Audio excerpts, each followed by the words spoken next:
सब देखने और सुनने वालों की खिदमत में मोहब्बत भरा सलाम। नाज़रीन, पाकिस्तान चलेंगे, हमारे ब्यूरो चीफ हैं इस वक्त। सर, सैलाब ने तो तबाही मचा दी, पता चला कि और भी जानी नुकसान हो रहा है वहाँ पे। जी बिल्कुल, जो गुज़श्ता कल शाम से जो तबाही शुरू हुई थी वो अभी तक जारी है और रेस्क्यू जो काम हो चुके हैं। अभी तक की इत्तलात के मुताबिक 470 के करीब अफराद जो है वो पीर बाबा हॉस्पिटल में उनकी लाशें पड़ी है और उनके लिए इंतजाम किए जा रहे हैं। यहाँ पर पाक फौज ने कंट्रोल संभाल दिया है और तमाम जगहों के ऊपर जो है वो मट्टी और गारे की वजह से तमाम चीजें और जो जगह है वो ब्लॉक हो चुकी है और काफी लोगों के मुताबिक नीचे अभी भी लाशें जो है मट्टी में नीचे दबी हुई है, जिनको निकालने की कोशिश की जा रही है।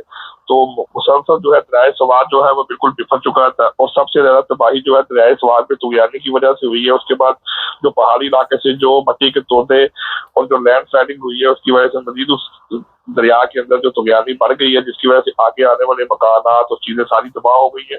और कल शाम के बाद हमें ये इतलात मिली थी कि रात के वक्त भी तकरीबन 2 घंटे तक वहां पे मजीद बारिश होती रही है, जिसकी वजह से रेस्क्यू के कामों में जो है वो मुश्किल पेश आ रही थी। लेकिन पाक फौज के जवानों ने जो बच्चों को वहां फंसे हुए थे और जो फैमिली जो छतों के ऊपर खड़ी हुई थी और उनको रेस्क्यू किया था, तो अभी तक वो जितना भी सिलसिला है वो अभी काम जारी है।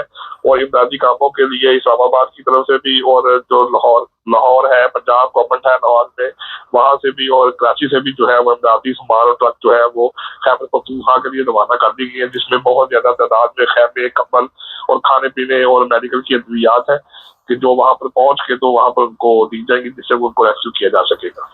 अच्छा सर, ये बताइए कि इस्लामाबाद की क्या सूरत हाल है? वहाँ पे भी पुलिस और उलमा के दरमियान कोई हालात अच्छे नजर नहीं आ रहे। जी बिल्कुल, जो जामिया मस्जिद मदनी थी जिसको गिराकर तो वहां पर ग्रीन बेल्ट में पौधे लगा दिए गए थे, तो पहले ये कहा जा रहा था कि डिप्टी वज़ीर के साथ इनकी बातचीत हो चुकी है और जमीयत उलमा इस्लाम फजलुल रहमान ग्रुप के एक नायब अमीर जो है और एक बड़े अहम जराए से इस बात की तस्दीक हुई थी कि इनकी आपस में बातचीत होगी। लेकिन फिर बाद में तकरीबन को 3 घंटे के बाद ये हुआ कि गवर्नमेंट ने इनकी तमाम बातें और जो इनके मुतालबात है वो मानने से इनकार कर दिया है। उसके बाद जुम्मे वाले दिन इन लोगों ने ये ऐलान किया था कि हम नमाज जुम्मा जो है उसी जगह पर अदा करेंगे। तो वहां पर जब ये मॉब इकट्ठा हुआ तो उसके बाद फिर पुलिस ने इनके ऊपर लाठीचार्ज किया। उसके बाद जो मुजाहिरीन थे उन्होंने भी इनके ऊपर जो है वो जो पथराव किया, जिसके बाद से कुछ पुलिस एहलकार भी जख्मी हुआ और ये दोनों आपस में तसादम जो है इनका जारी रहा था। तो अब भी ये जो है वो लाल मस्जिद के जो खतीब है उनकी तरफ से भी बार बार ये धमकी मेल जो है सामने बातें आ रही है, जिसके अंदर ये कहा जा रहा है कि हम हर कीमत में मदनी मस्जिद को यहाँ पर खुद दोबारा तमीर कराएंगे और अगर हुकूमत ने हमारे साथ जो है हमारे मुतालबात को ना माना या हमारे मुतालबात की तरफ ध्यान ना दिया तो हम इससे सख्त कार्रवाई करने के लिए भी तैयार है। हम हर कीमत में यहाँ पर नमाज अदा करेंगे, हम किसी और जगह पर नहीं जाएंगे। हाँ, हमें अपनी जानों की कुर्बानी देनी पड़े तो उसके बाद से जमीयत उलमा इस्लाम फजल रहमान ग्रुप के अफराद और मदरसों के तलबा जो है वो वक्तन फक्तन वहां पर जाकर नमाज अदा करते हैं और पुलिस की ये कोशिश होती है कि इनको यहाँ पर इकट्ठे ना होने दिया जाए। लेकिन वक्फे से वहां पर जो है इनका पुलिस का और इनका आपस में तसादम जारी है। सर, ये बताइए गर्मी की क्या सूरत हाल है इस वक्त यहाँ पाकिस्तान में? जी, जो खसूसन लाहौर शहर है और इसके मज़ाफ़ात है शेखुपुरा, नारोवाल, यहाँ पर तो हवस जो है वो बहुत ज्यादा है। लेकिन गुज़श्ता कल रात से तकरीबन को 7-8 बजे के बाद से हवा चलनी शुरू हो गई थी, लेकिन सारा दिन धूप की वजह से जो है वो हवस बहुत ज्यादा रहा था। लेकिन जो इस्लामाबाद है, जेलम है, वहां पर जो है वो हल्की फुल्की बारिश हुई थी। इस्लामाबाद में बारिश हो रही है, शुमाली इलाका जाने में तो बहुत ज्यादा बारिशें हो रही है, जहाँ पर ये सैलाबी जो है वो सूरत हाल पैदा हो चुकी है। और एनडीएम में जो है उन्होंने इस बात की पेशगोई की थी कि 21 से 22 अगस्त तक जो है वो मूसलाधार बारिशों का एक्सपेल जो है वो जो यहाँ पे दाखिल हो चुका है, तो किसी भी वक्त बारिश हो सकती है। लेकिन अभी तक तो बहरहाल जो लाहौर और उसके मज़ाफ़ात और पंजाब के जो नॉर्थन एरियाज है वहां पर जो है वो हवस की सूरत हाल है। लेकिन ये जो शुमाली इलाके जात है जैसे कि पहाड़ी इलाके जात जितने भी है इनके अंदर जो है वो बहुत ज्यादा बारिश का और मुसलसल बारिश हो रही है और सलाद की सूरत हाल है। अच्छा, 2 FIR की कॉपियां आज हमारी नज़र से गुजरी है। ये पिछले दिनों जो वाकया पेश आया था 14 अगस्त को, जरा बताएंगे क्या FIR दर्ज हुई है जी? जी बिल्कुल, जो वाकया पेश आया था फैसलाबाद में 275 करतारपुर में, तो थाना दर्ज कोर्ट के अंदर जो है 906/25 की एक FIR जो है वो वहां पर दर्ज की गई थी, जिसके अंदर जो जेर दफा है 295, 436, 440, 338, 148, 149 और दहशत गर्दी की दफात जो है 780A तो उसको उसके तहत जो है ये मुकदमा दर्ज किया गया था। अगर आप कहते हैं तो मैं थोड़ी सी आपको पढ़ के सुना देता हूँ। जी जी बताइए। तो उसमें जो है ये एक दरखास्त दी गई थी कि जी थाना दर्ज कोच के जो साहिल है अमीन शाहिद, उनकी तरफ से ये दरखास्त दी गई थी कि हमारा तल्लुक कौम गुज्जर से है और हम चक नंबर 275 करतारपुर तहसील व जिला फैसलाबाद में है। अंदाजी मुकदमा के लिए दरखास्त दे रहे हैं पर खिलाफ हाफिज रिफाकत, और इनमें टोटल जो है तकरीबन 40 के करीब अफराद नामजद किए हैं जिनके नाम है मुख्तलिफ किस्म के जो गाँव से तल्लुक रखते हैं। उनके अलावा 300 जैसे 350 अफराद वो है जो नामालूम अफराद है, और उसके अंदर उन्होंने ये बताया है और इसमें ये लिखा गया है कि जनाब यारी गुजारिश है कि साहिल जो है करतारपुर फैसलाबाद का रहायशी है और जमात अहमदिया से तल्लुक रखता है, और आज हमारे यहाँ पर वक्त तकरीबन शाम 6:45 पर शाम के वक्त हम अपनी इबादत गाह के बाहर मौजूद थे कि इसी असलाम में मैंने देखा कि एक बड़ा हजूम जिसकी तादाद लगभग 300 से 350 के करीब थी, उनकी क़यादत हाफिज रफाकत व जफर आलम जो है कौम राई कर रहा था, जिसने हजूम को भड़काया और इश्तियाल की तकरीर करते हुए लोगों को जलाने और मारने की तरफ उकसाना शुरू कर दिया। जिसके बाद इबादतगाह से छोटी बड़ी जो इबादतगाह है वहां पर हर तरह से लोग वहां पर इकट्ठा होना शुरू हो गया। उन्होंने इबादतगाह का मेन दरवाजे को तोड़कर अंदर दाखिल होना की कोशिश की। उसके बाद दरवाजा तोड़ा और इबादतगाह के अंदर चले गए। खिड़कियों और से सारा सामान, कुर्सियां और सारा सामान वगैरह उठा के बाहर रखा और उसको आग लगा दी। और इसी इस्लाम में कुछ नौजवान हथौड़े पकड़ के छत के ऊपर चले गए, वहां पर उन्होंने लगे हुए जगड़े को भी तोड़ा। उसके बाद तोड़ फोड़ के बाद उन्होंने तकरीबन जो है हमारे ऊपर जो मीनार थे उनको भी गिराया, और टोटल मालियत जो है वो बताई गई है कि उसका हमें नुकसान हुआ है। और कुछ हमला जो है छत पर भी मौजूद रहे और वहां पर खड़े होकर लोगों को उकसाते भी रहे। तो इसके अलावा वहां पर एक मौजूद थे अरफान साहब, तो उनके मुताबिक यह है कि वो वहां पर खड़े मौजूद थे कि 3 से 4 नौजवान आए और उन्होंने आके हमारे सर पे जो है पत्थर मारने शुरू कर दिए और वहां पर मौजूद थे। और हमारा टेलीफोन नंबर था, मोबाइल नंबर, वो भी हमसे छीन लिया।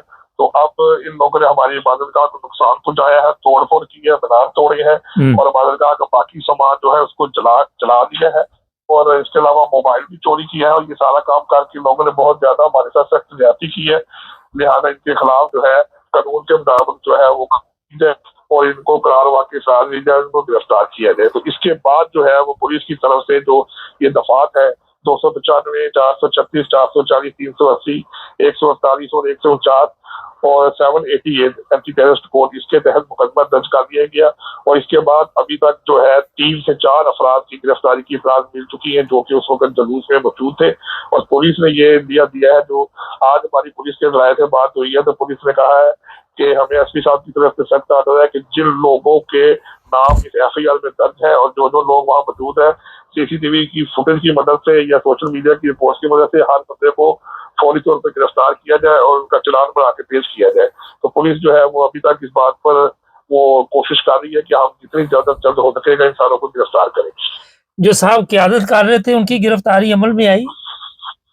जी अभी तक उनकी गिरफ्तारी जो जिनके नाम के ऊपर किया गया है, रफाकत जो है, हाफिज रफाकत जो है, जिनकी वजह से ये सारा काम हुआ, वो अभी तक गिरफ्तार नहीं हो सके क्योंकि वो जो है एक तो वो वहाँ की कौम अराई के नंबरदार भी है और साहबका वहाँ के इलाके के जो है वो सूबाई असम्बली के उम्मीदवार भी है। टीएलपी की तरफ से वो वहाँ पर अपने पेपर जो है नामजदगी के जमा भी करा चुके हैं इससे पहले भी। तो उनके लिए अभी गिरफ्तारी की कोशिश की जा रही है। तो पुलिस ने यह जरूर बहरहाल कहा है कि जिन लोगों के नाम एफआईआर में दर्ज हो चुके हैं और जो 300 से 350 अफराद जो नामजद है, जो नामालूम है, उनको भी गिरफ्तार किया जाएगा। तो हमें अब मौका दिया जाए कि हम जो है वो सोशल मीडिया की वजह से और अपनी जो पूरी ताकत है उसको बुरुए का लाते हुए तमाम अफराद को बहुत जल्द गिरफ्तार कर दें। इसमें दहशत गर्दी की दफात भी शामिल है, तो इसका मतलब ये है कि ऐसे लोगों की जमानतें भी इतनी आसानी से नहीं होंगी। जी बिल्कुल, जो इसमें 2 दफात है मैं आपको बता देता हूँ। एक इसमें जो दफात लगी हुई है जिसके अंदर लिखा हुआ 780 है एंटी टेररिस्ट कोड, एक तो ये अवेलेबल नहीं होती। दूसरी उसके अलावा जो 295 है वो भी अवेलेबल नहीं है और 380 जो है वो भी अवेलेबल नहीं है। ये वो दफात लगी है जिसके अंदर कम से कम आपको कम से कम 6 महीने से 1 साल लग जाता है। उसके बाद आपकी जो है वो बेल के लिए अप्लाई कर सकते हैं। तो अगर ये अफराद जितने भी हैं जिनको ये जिनके नाम लिखे गए हैं 40 से 45 अफराद, बाकी जो नामालूम अफराद नौजवान है, ये जिस वक्त पकड़े जाएंगे तो जो एंटी टेररिस्ट कोर्ट है इनका मुकदमा दहशतगर्दी की अदालत में चलेगा और उसके बाद तकरीबन 6 से 1 महीने से लेकर 1 साल तक जो है उनको फिर देखा जाएगा। उसके बाद इनका नंबर आएगा कि किस तरीके से इनको पेश किया जाएगा और इनकी वजह से क्या खौफ और आस फैला गया था। तो कम से कम इनको 6 महीने से 1 साल तक अब वहां पे होल्ड करना पड़ेगा। अच्छा, जो जवान जख्मी हुए थे, तस्वीरें भी हमारे सामने है, वो हम ऊपर बोर्ड पे लगा देंगे। अब उनकी हालत कैसी है? जी, अब उनकी हालत खतरे से बाहर है। उनके सरों पे चोटें आई थी, उसमें से 2 नौजवान, एक नौजवान के सर पे 4 से 5 जो है वो टांके लगे थे, लेकिन उसकी हालत खतरे से बाहर है। तमाम जितने भी अफराद हैं उनके सरों पर चोटें लगी है क्योंकि उनको पत्थर लगे हैं, तो वो अब जो है वो तमाम अफराद जो है वो हालत खतरे से बाहर है और अब वो स्टेबल है। बहुत शुक्रिया सर। ये थे जनाब हमारे ब्यूरो चीफ पाकिस्तान से ताज़ा सूरत हाल आपको बता रहे थे। और ये मैं बता दूं कि हमारे सादा लोग कहीं भी जुलूस देखते हैं, कहीं भी जलसा देखते हैं, बगैर सोचे समझे उसमें कूद पड़ते हैं। अब इतने लोग थे ये, इन्होंने हमला किया, जिस तरह पुलिस को ऊपर से ऑर्डर आए हैं कि इन सबको गिरफ्तार किया जाए। तो यहाँ से अंदाज़ा लगाएं कि हमारी जो सोच है, ये हमारी जो जहालत का म्यार है, तो वो काफ़ी मेरा गिर चुका है। और वहाँ पे हम ये नहीं देखते कि हम क्या करने लगे हैं, बाद में सर पकड़ के बैठ जाते हैं। चैनल को सब्सक्राइब कर लें, जुड़े रहे हमारे साथ।